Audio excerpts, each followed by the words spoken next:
Why did Harris select Tim Walz as her running mate? Was it to serve as a counterbalance to J.D. Vance? This is Kotal, and let's talk some politics. On the morning of August 6th, Vice President Harris announced her selection of Governor Tim Walz from Minnesota as her running mate.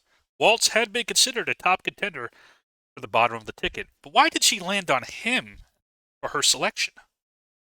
Reviewing a series of potential rationales for vice presidential selection, it appears that Harris's pick of Walz mirrors to a large degree the same reasoning that Trump had to pick Vance as his running mate.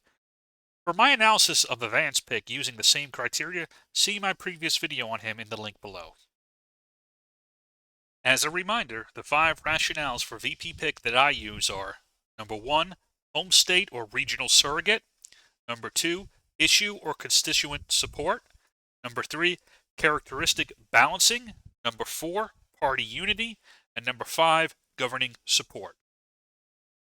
Starting with home state support, although Minnesota has been relatively close the past few election cycles, it appears out of reach at this point in the race between Harris and Trump.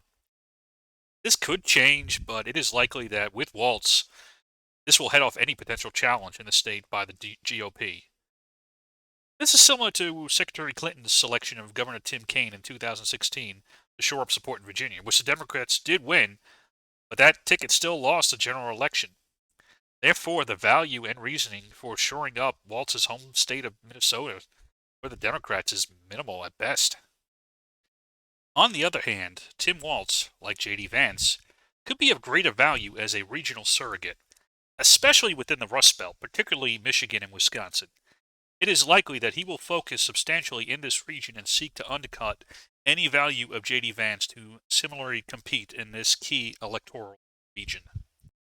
There doesn't appear to be a substantial difference in the political orientation between Harris and Walz, nor does his political career or personal story speak overwhelmingly to any particular issue for which Harris is weak in. Therefore, it doesn't seem that she picked him to help her on any specific issue of weakness for her campaign. On the other hand, Tim Walz is popular with union workers, as indicated by the forceful advocacy for his candidacy for the VP slot by the United Auto Workers. These workers, and union workers in general, make up a key constituency for Democrats, especially in the Rust Belt, and for which the Trump-Vance ticket has sought to woo away from the Democrats in the current campaign. It appears that gaining white-collar union support was in play in his selection for the VP slot.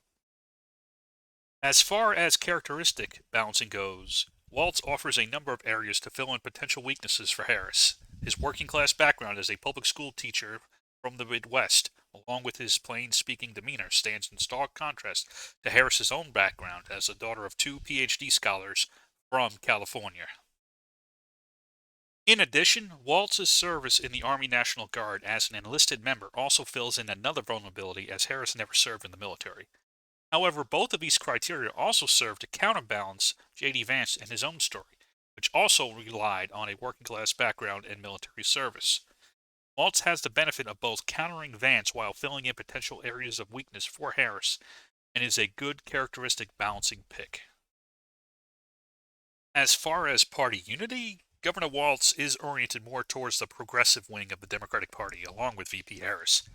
This is evidenced by the advocacy for his selection by such figures as Senators Warren and Sanders. As such, his selection leaves the more moderate or blue dog wing of the Democratic Party without robust representation on the ticket and does not advance party unity. However, given how quickly VP Harris coalesced party support, it doesn't appear that this was necessarily a major requirement for her in her pick for VP. Regarding governing support, this again appears not to be an issue, given VP Harris had nearly 4 years' experience as the vice president, and Walz does not give any additional expertise for governing at the highest executive level that she would not already possess, given her position in the Biden-Harris administration. The rationales for Vice President Harris's selection of Governor Tim Walz as her VP pick appears to mirror the selection criteria used by President Trump in picking Senator Vance, specifically as a regional surrogate and for characteristic balancing. However, there also appears to be the added intention of shoring up support for the Rust Belt union workers by Walz's selection. We'll have to see how this pick impacts the race, if at all, but it is interesting that both campaigns are focusing in on the Rust Belt for their VP picks. What do you all think? Was Tim Walz a good selection for VP? And why do you think VP Harris picked him? Let me know in the comments below. This is Coattail, and thanks for watching.